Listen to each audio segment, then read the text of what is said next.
বিশ্বকাপে কিছু পায় না, তার মানে এইটারও আসলে হেক্সা মিশন আর কি। এই যে তিনটা এইবার আসলে মিলায় হয় কাপের হেক্সা হবে নাকি আসলে হারার হেক্সা হবে, এইবার সেটা নিয়ে মিশন কথা হইতে হেক্সা পারে। হচ্ছে আর কি, যেকোনো একটা হেক্সা হবে, হারার হেক্সা হোক অথবা জেতার হেক্সা হোক। আগে বলেন আপনাদের স্কোয়াড কোথায়? এখানে ব্রাজিলের স্কোয়াড দিয়ে দিচ্ছে, এখানে ফ্রান্সের স্কোয়াড দিয়ে দিচ্ছে, ইংল্যান্ডকে আমি গণায় ধরতেছি না। একবার যারা ওয়ার্ল্ড কাপ জিতছে তাদেরকে গণা ধরার কিছু নাই আপাতত। ফর দ্য টাইম বিং আপনাদের স্কোয়াডটা কোথায়? আপনারা ডিফেন্ডিং চ্যাম্পিয়ন বলে পার পেয়ে যাবেন। এই জন্য তো মানে হলো যে পাইলট থেকে শুরু করে সবাইরও চিঠি লেখে না, অমুককে দলে নেন, আমাদের উপরে প্রেশারও থাকে না। এবং 700 সাংবাদিক হলো যে বিশাল সংবাদ সম্মেলনে আমাদের তো প্রেশার ক্রিয়েট করতে হয় না কোনো প্লেয়ারকে দলে নেওয়ার জন্য। ধারে কাছে যারা আছে তারা তো আপনাদেরকে 7-1 গোল দিয়ে থামায় তো রাখছেই, তো মানে আর কি এক্সপেক্ট করেন? ওই Thank সব you. নিয়ে আমরা যদি বলি, ঠিক আছে, এরকম অনেক টিমেরই অনেক ধরনের ব্যাড রেজাল্টস আছে। নিজের কিছু মাঠে team- আছে। আমরা ব্যাড রেজাল্টের কথা বলছিও না ভাই থ্যাংক ইউ ভাই, thank you ভাই। Good one ভাই, good. আমি ব্রাজিল সাপোর্টারদের লাস্ট সেলিব্রেশন করতে দেখেছিলাম আর্জেন্টিনা যেদিন সৌদি আরবের সাথে আসছে, এরপর তাদের সেলিব্রেশন করতে আমি দেখি নাই। এই ওটা আসলে হলো যে এতগুলো বিশ্বকাপের হলো যে greatest joy of their life. Di Maria replacement কে? Is there any Di Maria replacement? There is no Di Maria replacement. আপনি ডি মারিয়া ছাড়া ওইভাবে ওই ফরমেশনে খেলাইতে পারবেন না, লপসাইডেড 4-4-2 ফরমেশনে। মানে বুঝলাম না, আপনি মাঝখানে দাঁড়ায় হলো দুই দিকের ডি বক্সে কেন হলো যে গোল দেওয়ার চেষ্টা করতেছেন? বিকজ ফ্রান্সের সেই ডেপথ আছে, because they can do it. আপনাদের সবাইকে স্বাগত জানাচ্ছি beyond border sports present world cup discussion powered by rabbit hole. আমি নুসরাত জাহানজেরি, আর্জেন্টাইন ফ্যান। আমার ডান দিকে আছে শাহানুর রব্বানী, দেখতেই পাচ্ছি একদম আর্চি এনিমি বলে কথা। আমার তারপরেই আছেন রেজা ভাই। আমার হলো যে বাম পাশে আছেন শরীফুর। যে কেমন আছেন ভাই? আগে বলেন আপনাদের স্কোয়াড কোথায়? এখানে ব্রাজিলের স্কোয়াড দিয়ে দিচ্ছে, এখানে ফ্রান্সের স্কোয়াড দিয়ে দিচ্ছে, ইংল্যান্ডকে আমি গণায় ধরতেছি না। একবার যারা ওয়ার্ল্ড কাপ জিতছে তাদেরকে গণা ধরার কিছু নাই আপাতত। ফর দ্য টাইম বিং আপনাদের স্কোয়াডটা কোথায়? আপনারা ডিফেন্ডিং চ্যাম্পিয়ন বলে পার পেয়ে যাবেন। 55 জন তো রাখছে, ঠিক আছে। তার মাঝখান থেকে হলো যে বলতেছে যে অনুশীলন শেষে আরো দেখে শুনে তারপরে সিলেক্ট করবে। আমার তো 26 জন হলো, তারপরে আমি এটার উত্তর দিতে পারবো। এখন আমি কিভাবে উত্তর দেব? সবার নোট পেপার দেখে দেখে তারপর হচ্ছে পরীক্ষা খাতা নকল করার মতো করে 26 জন। জন্য তো মানে হলো যে পাইলট থেকে শুরু করে সবাইরও চিঠি লেখে না, অমুককে দলে নেন, আমাদের উপরে প্রেশারও থাকে না। এবং 700 সাংবাদিক হলো যে বিশাল সংবাদ সম্মেলনে আমাদের তো প্রেশার ক্রিয়েট করতে হয় না কোনো প্লেয়ারকে দলে নেওয়ার জন্য। তো স্বাভাবিকভাবে ওটা সিস্টেমটা নাই আর কি। হ্যাঁ, তো আমাদের এই প্রেশারটা নাই, আমরা শুধু ধীরে সুস্থে, এখন স্লো অ্যান্ড স্টেডি, আমরা এই নিয়মে বিশ্বাস করি। ভাই আমি একমাত্র এখানে হলো যে মনে হয় যে সলো বসে আছে, কারণ আপনাদের আসলে জোট যে এই পাশে এই পাশে, এখানে কোনো জোটের আপনাদের কোনো আসলে বিষয় নেই। এক্সাক্ট দলটা। ভাই আমরা ঠিক আছে, আমরা তো ডিফেন্ডিং চ্যাম্পিয়ন, তার মানে আমাকে নিয়ে পড়ে থাকতে হবে ব্যাপারটা এরকম না। আমার পাশে একজন আছে তো। সবগুলি আসলে আই থিঙ্ক একটা আমার উপরেই হচ্ছে যে ব্রাজিল যেহেতু কোটার প্লেয়ার নিল, এত সাংবাদিক ডাক দিয়ে নিল, বাট মেইন জিনিসটা হচ্ছে কি যে কার্লো অ্যানচেলটি যেটা বললো, he wants a team, cohesive team, একটা টিম যেটার মধ্যে সমন্বয় আছে। এবং সেই ধরনের একটা দল যদি সে সাজিয়ে পারফর্ম করতে পারে, what are we to say, 5 বারের ওয়ার্ল্ড কাপ উইনারের ট্যাগ তো অলরেডি আছে আমাদের মধ্যে। হ্যাঁ, লাস্টবার 2002 সাল, রাইট? 24 বছর 24 আগে। বছর। তারপরেও তো 5-এর কাছে কেউ যেতে পারে না। একটা টিম 3 স্টার, একটা টিম জেনজিরা না, 5টা পাওয়ার পরে কিন্তু এনারা হলো যে 5টা পায় নাই, 5টা পাওয়ার পরে 5টা বিশ্বকাপে কিছু পায় নাই, তার মানে এইটারও আসলে হেক্সা মিশন আর কি। এই যে তিনটা এইবার আসলে মিলায় হয় কাপের হেক্সা হবে নাকি আসলে হারার হেক্সা হবে, এইবার সেটা নিয়ে মিশন কথা হইতে হেক্সা পারে। হচ্ছে আর কি, যেকোনো একটা হেক্সা হবে, হারার হেক্সা হোক অথবা জেতার হেক্সা হোক। আপনার মিশন হেক্সা দরকার জরুরি বেশি, না আপনার mission Neymar return home coming বেশি জরুরি? আমি তো মনে হচ্ছে it's like a Neymar welcome party in Brazil. আমারও মনে হয় যে এই ধরনের প্লেয়ার থাকলে একটু ওয়েলকাম করারই একটা ব্যাপার থাকে। মেসিও তো এবার ওয়ার্ল্ড কাপ খেলছে, so why not have Neymar in it as well. Cristiano Ronaldo খেলছে, সবকিছু মিলে আই ফিল দ্যাট ব্রাজিল যে টিমটা এবার সাজাতে পেরেছে মিডফিল্ডে, হ্যাঁ আমরা বলছি যে বয়স অনেক বেশি হতে পারে, বাট কোনো সমস্যা নেই। লেটস সি, আমরা ভাই নেইমারের বেলা যখন আমরা কথা বলি তখন আমরা বয়স নিয়ে কথা বলি না। নেইমারের ব্যাপার হলো যে আপনি মেসির সঙ্গে যেই হলো যে এটা টানলেন কম্পারিজনটা, এটা তো বয়সের জায়গায় থাকতেছে না। কারণ এখন বলতে খারাপ লাগে, কারণ অ্যাজ এ কিউলার মানে বার্সেলোনা ফ্যান একটা সফট কর্নার তো আছে, কিছু বলতেও পারতেছি না। কিন্তু দিন শেষে আসলে ফুটবলে অস্কার নমিনেটেড মানে একটু ব্যাপার তো আছে, বুঝতেই পারতেছেন। চ্যাম্পিয়ন্স লিগ জিতছে এবার, কিছু বলবেন? পার্সোনাল অ্যাটাক কেন করতেছেন? আমরা ন্যাশনাল টিম মানে ওয়ার্ল্ড কাপ নিয়ে কথা বলতেছি, আমরা ক্লাব নিয়ে কেন কথা বলবো? আচ্ছা প্লিজ গো কথা বলে যে ইংল্যান্ডের আর্সেনালের এই যে অবস্থা, আপনার ইংল্যান্ডের কি খবর ভাই বলেন তো একটু। ইংল্যান্ডের অবস্থা খুবই ভালো, আর আমাদের ইংল্যান্ডের প্লেয়াররা তো লিগে ভালোই করতেছে। সো আর ভাইয়ের সামনে আসলে ইংল্যান্ড নিয়ে বড়াই করে বলার কিছু নাই, কারণ ভাই 5টা ওয়ার্ল্ড কাপ পেয়েছে অলরেডি। আপনিও মেনশন করলেন, আপনাদের এই জোরটা আমার খুব ভালো লাগছে যে আপনারা কাপ দিয়ে বিচার করেন সবকিছু। আমরা আসলে ভাই খেলাটা সুন্দর করে খেলি। তাহলে কি আমরা ওইভাবে বিচার করবো ভাই, এই যে ডি বক্সের হলো যে সামনে থেকে যে গোল দিয়ে দেওয়া হয়েছে, আমি কিন্তু যদিও 66 সালের কথা বলছি, তাও কিন্তু স্টিল রিলেভেন্ট আসলে। ওকে, বাট মানে তাহলে আমাদের আসলে ইউরোপ ভার্সেস লাতিনে চলে যেতে হবে, সেই পুরনো আলাপ শুরু করে দিতে হবে হিসাবে আসলে। তাহলে ঠিক আছে, মানে আমরা দুজন প্যারালাল, আপনারা দুজন বসছেন, আপনাদের দুজনে তো আমার মনে হচ্ছে আপনাদের ফাইনালে প্রগ্রেস করা তো দূরের কথা, অনেক আগেই থামতে হবে, কিন্তু কার কাছে থামবেন এটাই হচ্ছে কথা। আসেন, মানে ব্রাজিল নিয়ে বলতেছিলাম, ব্রাজিলের সবচেয়ে one of the best attackers, আপনি নেইমারকে রাখলেন কিন্তু নেইমারের জায়গায় জোয়াও পেদ্রোকে বাদ দিতে হলো আপনার, কিংবা মিডফিল্ডে বয়স বেশি বলতেছেন, তো এই বেশি বয়সের মিডফিল্ডে আপনি ইউএস এর গরমের মধ্যে দৌড়াইতে পারবেন? দেখেন, কার্লো অ্যানচেলটি অ্যাজ আ ম্যানেজার আমরা সবাই জানি সে কি করে বা কি পারে, এবং বিশেষ করে নকআউট টুর্নামেন্টসে যতগুলো ইউসিএল জিতেছে, সো অবভিয়াসলি ওয়ার্ল্ড কাপের জন্য তার নিশ্চয়ই একটা প্ল্যান আছে। নেইমারকে রেখেছে, হ্যাঁ অবভিয়াসলি অনেক ধুমধারাক্কা একটা বড় ইভেন্ট করে ঢাকঢোল পিটিয়ে। সো ব্রাজিল টিমটার আসলে গুড ভাইবটা দরকার। এত বছর যেহেতু ওয়ার্ল্ড কাপ জিতে নেই, যোগা বনিতোর সময় আমরা দেখতাম যে তারা কিভাবে রিদমিক ফুটবলটা খেলতে পারে, ওই জিনিসটা হয়তো বা কার্লো অ্যানচেলটি আনার চেষ্টা করছে। তাদের রেকর্ড আমরা যদি দেখি, 5বারের বিশ্ব চ্যাম্পিয়ন কার্লো অ্যানচেলটির রেকর্ড দেখি, সবচেয়ে বেশিবার ইউসিএল জেতা ম্যানেজার। সো দুইটা কিন্তু খুব ভালো একটা ম্যাচ, এবং এই ধরনের ম্যাচটাতে হয়তো বা ব্রাজিলের জন্য আরো একটা বিশ্বকাপ নিয়ে আসতে পারে। ভাই as far age I know, যে উনি যে গুড ভাইবস এর কথা বললো, সেই গুড ভাইবস দিয়ে তো আসলে রিদম আপনি মেনশন করেছেন, রিদমের কথা আসলে তো হলো যে আমরা যখন নেইমারকে নিয়ে কথা বলছিলাম, নেইমার কিন্তু 2023 থেকে হলো যে সেই সবুজ আর হলুদ জার্সি পরে মাঠে আর খেলে নাই। সেই রিদমটা কই থেকে আসবে যদি হলো জাতীয় দলের সঙ্গে যদি তার এই সিনার্জিটাই না থাকে, তাহলে সেই রিদমটা আসলে শুধু তারকা ফুটবলার এবং হলো যে সে হলো যে ধরেন গুড ভাইবস, আনচেলত্তিও বলছিল যে সে হলো যে ড্রেসিং রুমে আর সবাইকে মোটিভেট করে রাখবে, তো এটা দিয়ে কি আসলে এবার এক্সামিশন হয়ে যাবে? অনেকটাই কাজে দেয় আসলে। বড় বড় টুর্নামেন্ট আপনার tactics go out the window. দেখা যায় যে যেই দলের এক্সপিরিয়েন্স আছে, যেই দলের ওই বড় মোমেন্টে খেলার অভিজ্ঞতা আছে, সেইটা আপনি আসলে ট্রেনিং গ্রাউন্ডে বা ট্যাকটিক্স দিয়ে আপনি রেপ্লিকেট করতে পারবেন না। সো অবভিয়াসলি সেটা খুবই গুরুত্বপূর্ণ একটা বিষয়। অ্যান্ড দের সামথিং কল্ড মানে উইনিং মেন্টালিটি, যে কারণে রিয়াল মাদ্রিদ টানা ইউসিএল একের পর এক জিততে পারে, ওদের টিমের যে অবস্থায় হোক না কেন।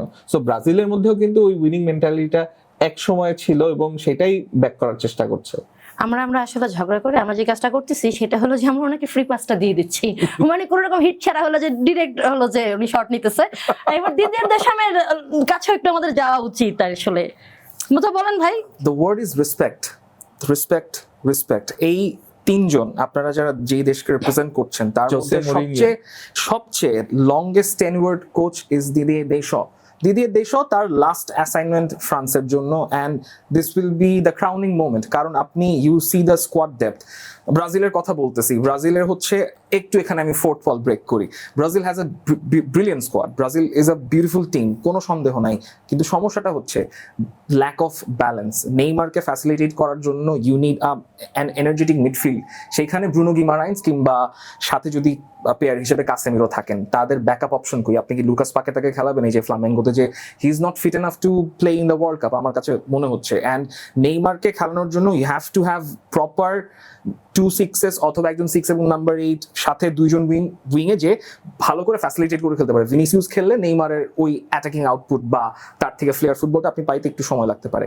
নাও কামিং ব্যাক টু ফ্রান্স, আপনি ফ্রান্সের মিডফিল্ডের 5টা প্লেয়ার বা 6টা প্লেয়ার নিচে কাউকে নিয়ে কোনো প্রশ্ন করছেন? নো, তারা প্রশ্ন করে না, বিকজ তারা যে কয়জনই আছেন পিএসজি হয়ে, মিলানের হয়ে, they have played absolutely brilliantly throughout the season. আপনি আমার একজন রাইট ব্যাক পাইছেন, একজন মিডফিল্ডার পাইছেন যাকে আপনি রাইট ব্যাক বলে খেলাতে পারেন, Warren Zaire Emery, he is one of the brilliant players for PSG. আর ফ্রান্সের ফরওয়ার্ড নিয়ে আমার আসলে বলার কিছু নাই, মানে it's written Kylian Mbappe. I feel like option অনেক বেশি ফ্রান্সের, এবং এই অপশন বেশি থাকাতে কোচের জন্য কিন্তু একটা হেডেক, যে যখন সব প্লেয়াররা পারফর্ম করতে থাকে তখন কাকে রেখে কাকে খেলাবে। এবং ফ্রান্সের লাস্ট ওয়ার্ল্ড কাপে আমরা দেখেছি যে কোচের কিছু পছন্দের প্লেয়ার থাকে, ওই প্লেয়ারগুলো দ্য লাইকস অফ কান্টে, এদের কিন্তু বয়স হচ্ছে, এবং ওই জায়গায় কে অ্যাকচুয়ালি রিপ্লেসমেন্ট হয়ে খেলতে পারবে? উইনো কামাভিঙ্গাকে কিন্তু নেয় নাই ফ্রান্স, চুয়ামেনির উপরে কিন্তু এখন অনেক বড় একটা দায়িত্ব, ইজি রেডি ফর দ্যাট। এইটাই হচ্ছে ফ্রান্সের জন্য সবচেয়ে বড় টেস্ট, যে তাদের ফরওয়ার্ড লাইন খুবই স্টার স্টারেড, ব্যাক লাইনও খুব স্টার স্টারেড, মিডফিল্ডে অনেক অপশনস, কিন্তু ওই যে কয়েকটা বড় বড় প্লেয়ারের রিপ্লেসমেন্ট সেটা করতে পারবে কিনা I am not so sure. এবং যখন একটা ম্যানেজার অলরেডি জিতে যায়, ওই টিমের মধ্যে কি আরো ওয়ার্ল্ড কাপ জেতার ক্ষুধা আছে কিনা, এমবাপ্পের মধ্যে সেটা আছে কিনা? It's a very big world cup for him. For Mbappe. ফ্রান্সের না হয় দুইটা ফেভারিটিজম, একটা হচ্ছে আদ্রিয়ান রাবিও আর কান্তে। আপনাদের তো 6টার বেশি মনে হয়, মানে 5টা তো জিতছেন কিন্তু 6টার বেশি মনে হয় ফেভারিটিজম হয়ে গেছে আর কি ব্রাজিলিয়ান লিগ এটা ব্রাজিলিয়ান ওয়ে। এখন ফ্রান্সের সেটা কিন্তু ঐতিহ্য বলে না। ব্রাজিলিয়ান আমরা যদি দেখি আগেকাল আদিম যুগ থেকে এরকম হই স্কোয়াড সিলেকশন হয়ে আসছে যে কিছু প্লেয়ার আমরা জানি যে Ronaldo was not fit in the 98 final, খেলায় নাই তাকে, খেলিয়েছে। সো ওই বিষয়গুলো কিন্তু ব্রাজিলের ফুটবলের সাথে যায়। তো এক একটা টিমের কিন্তু এক একটা প্লেইং স্টাইল থাকে বা একটা ভাইব থাকে বা যেটা বলি না কেন টিম আইডেন্টিটি। আর্জেন্টিনার যেরকম চুরি করে গোল দেয়া, এরা বোধহয় হলো যে হারাতো হেক্সার মিশনের জন্য ওনার মধ্যে মাথা টাথা সব গেছে। তো আমরা আসলে এটাকে আসলে একটা ফ্রি পাস, ঠিক আছে ভাই, গন হ্যাঁ। ফ্রি পাস দিতে দিতে তো 5টা ওয়ার্ল্ড কাপ অলরেডি জিতে আসছি, এখন আমাদের ধারে কাছে কেউ নাই। আপনারও আসলে কারো ধারে কাছে নাই। 2002 থেকে কোন জায়গায় এসে পৌঁছেছেন? এই ধারে পাঁচটার কত বেচবেন? ধারে কাছে যারা আছে তারা তো আপনাদেরকে 7-1 গোল দিয়ে থামায় তো রাখছেই, তো মানে আর কি এক্সপেক্ট করেন? Boom!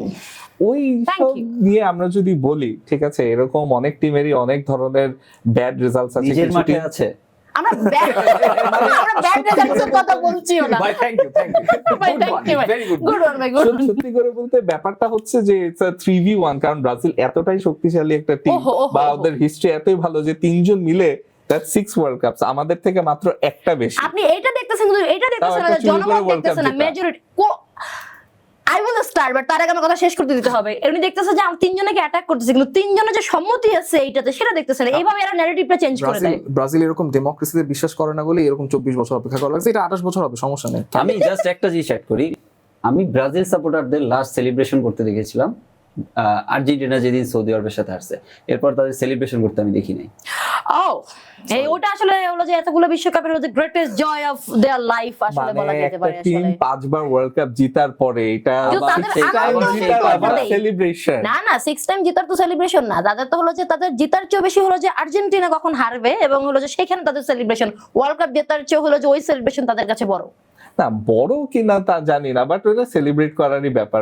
ব্যান্টার রাইভালরি, মানে we have to make our rivals, right? এখন 3জন মিলে 3v1 হচ্ছে, তো এটা বোঝা না, যাচ্ছে না, যে আমাদের রাইভালরিটা কোথায়, এই এই রাইভালরিটা 3v1 কোথায়। এর মাঝখানে আমার মনে পড়ে গেল রুল ভাই, আমরা আসলে জাস্ট বিকজ 1966 তে আসলে জিতছে বলে আমরা আসলে তার কি একটু বেশি ছাড়া দিয়েছি না না, তারও সময় আসবে, কিন্তু আপনাকেও তো ধরার সময় চলে আসছে। ধরেন আপনি না হয় লিওনেল মেসিকে নিয়ে ওয়ার্ল্ড কাপ জেতার একটা স্বপ্ন তামান্না দেখছেন, কিন্তু আপনার লিওনেল মেসি ছাড়া আর কে আছে? আপনি বলেন তো, মানে কি করবেন বলেন, একটু শুনতে চাই। মানে স্কালোনি না হয় একটা অপশন আছে, আপনি বলেন যে আপনি আসলে কি দেখতেছেন। আমি যেটাই দেখছি 2022 তো এরকম কথা হইছে যে এটাই হলো শেষ বিশ্বকাপ, এটা না জিতলে হলো যে ঠিক আছে হবে না, বুড়ো হয়ে গেছে, বুড়িয়ে গেছে লিওনেল মেসি। কিন্তু আমি যে শুধুমাত্র লিওনেল মেসির নিয়ে যে আমি স্বপ্ন দেখতেছি, ব্যাপারটা এরকম না। আমি ওভারঅল যেই টিম হলো যে এখনো অলরেডি প্রথমে অ্যাটাক করে দিয়েছেন আপনারা, আমার দল কই 55 জন তো রাখছে, ঠিক আছে, তার মাঝখান থেকে হলো যে বলতেছে যে অনুশীলন শেষে আরো দেখে শুনে তারপরে সিলেক্ট করবে। আমার তো 26 জন হলো, তারপরে আমি এটার উত্তর দিতে পারবো। এখন আমি কিভাবে উত্তর দিব? সবার নোট পেপার দেখে দেখে তারপর হচ্ছে পরীক্ষা খাতা নকল করার মতো করে 26 জন। না আমি সবার নোট পেপার দেবো, কারণ আমি আমার বুকস দেবো, আমার নোট পেপার দেবো, কিন্তু আমি তো আস্তে আস্তে টুকে টুকে নিচ্ছি। আমার সময় আসলে আমিও বলবো। তার চেয়ে বড় কথা হলো যে এই মুহূর্তে যদি হলো যে আমাদের কিছু, আমি যে 55 জনের ইয়েটা দেখছিলাম, সেখানে যে কিছু তারকা ফুটবলার যাদের কথা ভাবা হচ্ছিল যে আর্জেন্টিনা স্কোয়াডে থাকবে, তারা কিন্তু প্রাথমিক স্কোয়াডও নাই, তাদের মাঝখানে 3-4 জন এরকম আছে। কিন্তু আবার যারা আছে তাদের মাঝখানে পুরনো 2022-এ যারা খেলেছেন তাদের মাঝখানে বেশিরভাগই আছেন। আপনি বলতেছেন শুধুমাত্র লিওনেল মেসির কথা আমরা বলতেছি, আপনি বাকিদের ফালাই দিচ্ছেন। আপনি হলেন যে রোমের মতো প্লেয়ার ফালাই দিচ্ছেন, আপনি উলিয়ান অ্যালভারেজের মতো ইয়াং ব্লাড ফালাই দিচ্ছেন, আপনি হলেন যে এনজো ফার্নান্দেজের মতো সব ফালাই দিচ্ছেন। কিন্তু এই ফালাই দেওয়াই হলো আমাদের গ্রেটেস্ট স্ট্রেংথ। কারণ হলো যে দিন শেষে তারকা ফুটবলার বা যাকে আপনি একজন দিয়ে তো দল জিতে না, দল জিতে সিনার্জিতে, দল জিতে স্ট্র্যাটেজি।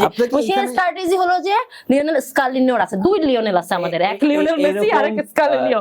মানে টিম নিয়ে গরম লাস্ট ওয়ার্ল্ড কাপে ব্রাজিল দেখাইছিল আর কি। টিম নিয়ে তো গরম দেখাচ্ছি না, আমরা তো আমাদের তাই স্ট্র্যাটেজি দেখছি। নিয়ে গরম দেখাচ্ছি। এই কথা তো আপনারা হলো যে আমরা যখন কোপার সময় বলছিলেন যে আরে দূর গেছে আর্জেন্টিনা শেষ, এখানে একটা ফ্রি পাস দেয়া যেতে পারে। আমরা হলাম ফিনিক্স ফর আর্জেন্টিনা, যে আর্জেন্টিনার একটা কনসিস্টেন্ট স্কোয়াড এই ওয়ার্ল্ড কাপে দেখা যাবে। That is a very good thing যে Lionel Scaloni has made the squad very stern and very much কি বলে কনসিস্টেন্ট। সেটা মোটামুটি এটা আর্জেন্টিনাকে হেল্প করবে for the world cup. But then again একটা টিম, যেটা আপনি বলছিলেন, একটা টিম যখন একটা জিনিস জিতে যায়, ওই জিনিসটা সেম মেন্টালিটি কন্টিনিউ করার মতো মেন্টাল কেপেবিলিটি থাকাটা ধরে রাখাটা for 4 years is very difficult. এবং গিভেন আর্জেন্টিনার অন্যান্য প্লেয়ারদের, এনজো ফার্নান্দেজের চেলসির অবস্থা দেখেন, জঘন্য অবস্থা। হুলিয়ান আলভারেজ আতলেতিকো মাদ্রিদের হয়ে আমার মনে হয় না, আমি জানি না ভুল ক্যারিয়ার চয়েস নিয়েছেন কিনা, কিন্তু this is one thing for Argentina, যে consistency is a very good কি, বাট এইটাই আর্জেন্টিনাকে হার্ট করতে পারে কিনা। ফ্রান্সের কথা আমি একটু ইনস্ট্যান্টলি বলি, ফ্রান্সের মাত্র 11 জন প্লেয়ার যারা 2022 ওয়ার্ল্ড কাপে খেলছিল, তারা 2026 ওয়ার্ল্ড কাপে খেলতে যাচ্ছে, অর্থাৎ they have change, they have evolved. আর্জেন্টিনার কি সেই সুযোগটা হয়েছে? আমার মনে হয় আর্জেন্টিনার সেই সুযোগটা হয়নি। ডিমারিয়া রিপ্লেসমেন্ট কে? Is there any Di Maria replacement? There is no Di Maria replacement. আপনি ডিমারিয়া ছাড়া ওইভাবে ওই ফর্মেশনে খেলাইতে পারবেন না, লপসাইডেড 4-4-2 ফর্মেশনে। আপনার এখনো আপনি confirm, Romero's probably missing the world. Romero আমি জানি না, ওটা এখন প্রাথমিকটা আমি দেখেছি আছে, প্রফেশনালে আছে, 26 স্কোয়াডে ইয়া করবেন কিনা আমরা জানি না। So here are some questions, যে স্কালোনি এরকম যে টানা 2টা ওয়ার্ল্ড কাপ জিততে যাচ্ছেন, যে জার্মানির সমান হতে চাচ্ছেন, সেইটা হওয়ার জন্য স্কালোনি হ্যাজ দ্য ফায়ার পাওয়ার, কিন্তু সেটা প্রপারলি উনি ইউজ করতে পারবেন কিনা, এটা যথেষ্ট পরিমাণ এই যে মাইন্ড দ্য গ্যাপ, ঠিক আছে, জার্মানির সমান, that should be your rivalry, ঠিক আছে, আমাদের সাথে there is no rivalry. যাদের সঙ্গে হলো যে ফাইট দিয়ে হলো যে বিশ্বকাপ আমরা জিতলাম 22-এ, আর হলো যে দুইজনে মিলে হলো যে আমাকে কর্নার করতেছে, কিন্তু সে তো জার্মানির কথাটা তুলে আপনার হলো যে মুখের কাছে হলো যে নোলা দিয়ে দিল আর কি। কিন্তু আপনি এইটা কেন বলতেছেন না যে আর্জেন্টিনার সৌদি আরবের সঙ্গে হারার পর ফার্স্ট ম্যাচে সেখানে আমাদেরকে হলো তো তলপিতল বা গোটায়া, আপনি জানি আপনি কি বলবেন, আপনি বলেন 2022-এর আগেও বিশ্বকাপ ছিল না, আমি মানবো কেন, আমি 2022-ই আছে আমার, এই যে আমি সেটা নিয়েই হলো যে কথা বলবো। এখন আমি আপাতত বসছি, ওটা নিয়ে আমি কথা এখন বলবো। আমরা 2026-এ আসি, 2022-এ তো না, থাকা আপনি যাবে আগে ওদের না। লেভেলে আসেন, অ্যাট লিস্ট ওদের লেভেলে আসে, তারপর কথা বলবো। ওদের লেভেলে আমি কেন যাব? ওদের লেভেলে ওরাই থাকুক, ওদের লেভেলে ওরা নিজেরাই তো লেভেলে নিয়ে হলো যে আমাদের খাবি লেভেলে খাচ্ছে। আসি দেখেই তো আমাদের রাইভালরিটা হ্যাঁ, না। এই ওরা জন্য তো এমন খাবি একটা লেভেলে খাচ্ছেন। গেছে আশেপাশে কাউকে পাচ্ছে না। আপনার আশেপাশে তো কেউ নাই। সেটাই বলছি, আশেপাশে কাউকে পাচ্ছে না। মানে একটা স্টার নিয়ে আর কি এখানে না যে ভাই, একটা স্টার হ্যাঁ। 3টা সিংহ তো। হ্যাঁ। আরে ভাই আপনি দেখছেন থমাস টুকেল বলছে যে এইবার হলো ইংল্যান্ডের মোটিভেশন কি শুনবেন? ইংল্যান্ডের মোটিভেশন হলো এইবারে যদি ইংল্যান্ড কোনোভাবে 60 বছরের খরাটা কাটে দিতে পারে আর বিশ্বকাপটা নিয়ে যায় এবার 2026-এর, তাহলে তারা হলো যে অ্যাসোসিয়েশন থেকে শুরু করে যারা আছে স্টাফ প্লেয়ার এভরিওয়ান, তারা আসলে ট্যাটু করাবে। এই ট্যাটু হলো তাদের মোটিভেশনে। 60 বছর পরে এই ট্যাটুর লোভ দেখা হলো যে ইংল্যান্ড এবার হলো যে বিশ্বকাপ নিয়ে যাবে। ভাই ট্যাটু কি করাই ফেলছেন না করাবেন? আরে একটু কোথায় করাবে এটা এক মিনিট আগে না লেজার ট্রিটমেন্টের সঙ্গে একটু খবর নিয়ে রাখেন, বুঝে জানাতে যারা দেখা যাক কখন না, আবার খেলা শুরু হোক না, খেলা তো মাঠে হবে আসলে। খেলা তো মাঠে শুরু হবে, কিন্তু যে পরিমাণ প্লেয়াররা নিয়ে যাচ্ছেন আপনাদের, হ্যাঁ ঠিক আছে আপনাদের টেকনিক্যাল প্লেয়ার আছে, আপনাদের অনেক প্লেয়ার আছে, কিন্তু হ্যারি কেইন যদি না থাকে আপনার এই দলে তো কেউ নাই আলটিমেটলি, নাকি? এই যে লিওনেল মেসির মতোই অবস্থা। এটা তো আসলে মানে আমরা কিন্তু মানে এই জোটের মতো না যে ওয়ার্ল্ড কাপ জিতবো, আসছি জিততেই হবে। আমরা খেলাটা ভালোবাসি, আমরা ভালো খেলবো, কাপ নিয়ে আমাদের কোনো টেনশন নাই, যা হবে দেখা যাবে। ও স্পোর্টসম্যানশিপ না, ওই যে মানে ফুটবলের জন্ম, কোট আনকোট ফুটবলের জন্ম তো ইংল্যান্ডে, তো এটা আসলে তো ম্যাটার ঘরে আসলো কি না আসলো, ব্যাপারটা কি এরকম? হ্যাঁ এরকমই। এটা তো মোটিভেশন বাইরে পুরো ছাইড়া দিচ্ছে। আপনি কি ভলান্টিয়ার ভাই, আপনি ঠিক আছেন ভাই? এভাবেই বেঁচে আছি। রেজা ভাই, এই ফকল্যান্ড যুদ্ধ বেঁধে যাবে, ফকল্যান্ড যুদ্ধ বেঁধে যাবে। What is this? না আমি আসলে দেখেন ভাই 60 বছর মানে এটা আসলে উনি বোধহয় ডিজার্ভ করে। অবস্থাটা দেখেন, উনি আসলে ছেড়েই দিছে ব্যাপার। আপনাদের চেয়ার সুইচ করতে পারেন, সমস্যা নেই। আই থিংক মানে এখানে লাতিন ব্লক ভেঙে যাক, সমস্যা নেই। না ও লাতিন ব্লক তো ভাঙা এদিকে তো যাচ্ছে, কিন্তু দিন শেষে হলো যে এখন তো আমার সেই লাতিন আর ইউরোপের জায়গাতে আমরা তো নিজেরা মারামারি করতেছি। না সেটাই তো হয়, এই কারণেই তো এত বছর ধরে ইউরোপিয়ান টিম গুলো জিতে যাচ্ছে।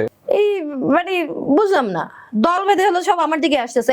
এই ছাড়েন তো সব, এবার আমরা একটু চলেন ভাই, কোথায় যাচ্ছে কাপ? আমরা ব্যক্তিগতভাবে বাদ দিয়ে যদি আমরা বলি যে লাতিনের দিকে যাচ্ছে নাকি এবার ইউরোপ হলো যে জেগে উঠবে আবার, মানে কি চলতেছে বলেন? এবার একটা সারপ্রাইজ হবে আর কি হয়তো। হ্যাঁ, আপনার কি মনে হয়? লাতিন ব্লকে আমার মনে হয় না থাকবে না, যদিও Latin block has one in north America সবসময়। সাউথ আমেরিকা, নর্থ আমেরিকাতে যখনই হয়েছে সেটা ঠিক আছে, হ্যাটস অফ টু ইউ, আপনারা ওই দিক ছাড়া এবং কাতার ছাড়া জিততে পারেন না, এশিয়া ছাড়া। কিন্তু আমার মনে হয় এবার গিভেন যে পরিমাণ সিচুয়েশন, যে ধরনের প্লেয়াররা আপনাদের ইউরোপে ব্যস্ত ছিল, সব মিলায় মনে হয় ইউরোপিয়ান কোনো একটা টিম যাবে। সেটা ফ্রান্সকে আমি আগায় রাখতেছি, বিকজ ফ্রান্সের প্লেয়ারদের দে হ্যাভ দ্য ক্যাপাবিলিটি।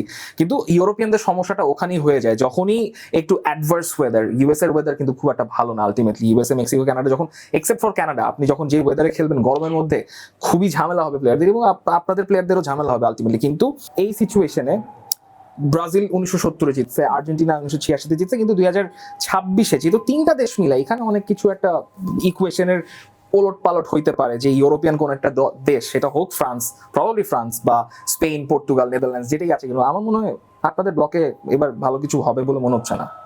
আমার মনে হয় ভালো হবে, বিকজ হিস্ট্রি তো তাই বলে। সো লাস্ট টাইম ইউএসএ তে যখন ওয়ার্ল্ড কাপ হয়েছিল তখন ব্রাজিল ওয়ান, লাস্ট টাইম মেক্সিকোতে যখন ওয়ার্ল্ড কাপ হয়েছিল তখন আর্জেন্টিনা জিতেছে, অ্যান্ড এখন ওয়ার্ল্ড কাপটা যেখানে হচ্ছে, ইয়েস, কন্ডিশনস একটা বড় ফ্যাক্ট, যার কারণে ব্রাজিল টিমে কিন্তু আপনি লক্ষ্য করবেন যে সৌদি লিগ থেকেও প্লেয়ার আছে। আমি মনে করি যে সাউথ আমেরিকা টিমগুলো, ল্যাটিন টিমগুলো আমেরিকাতে ভালোই করবে। 7-1 গোলটা জানি কোথায় খাইছিলেন, একটা ফ্লুক। আর আপনি হাসতেছেন, সৌদির নাম তো শুনে তো আপনার পিটিএসডি হলো মনে হলো। দেখেন, আমরা এখন মেন্টাল হেলথ নিয়ে প্রচন্ড সচেতন। আমাদের আসলে এইভাবে আপনি হলে মানে বুঝলাম না, আপনি মাঝখানে দাঁড়ায় হলো দুই দিকে ডিবক্সে কেন হলো গোল দেওয়ার চেষ্টা করতেছেন? বিকজ ফ্রান্সের সেই ডেপথ আছে, because they can do it. নিজেরা না, গোল দিবে নিজেদের ডি বক্সে, অপোজিশনও দিবে, এভাবে করে আউট হয়ে যাবে। ও না, ঠিক আছে। অনেস্টার নিয়ে তো অনেক কথা হলো, আমি যাচ্ছি, আর্সেনালের খেলা আছে, হুম, সো আমি একজনকে পাঠাচ্ছি, ম্যানইউ ফ্যান, সে আপনাদের সবার খবর আছে আজকে। খুব ভয় পাইছি। এই ভয় পেয়ে আমরা ফুটবলের মতো এখানে একটা হাফ টাইম নিয়ে নিচ্ছি। দেখা হবে হাফ টাইমে পরে।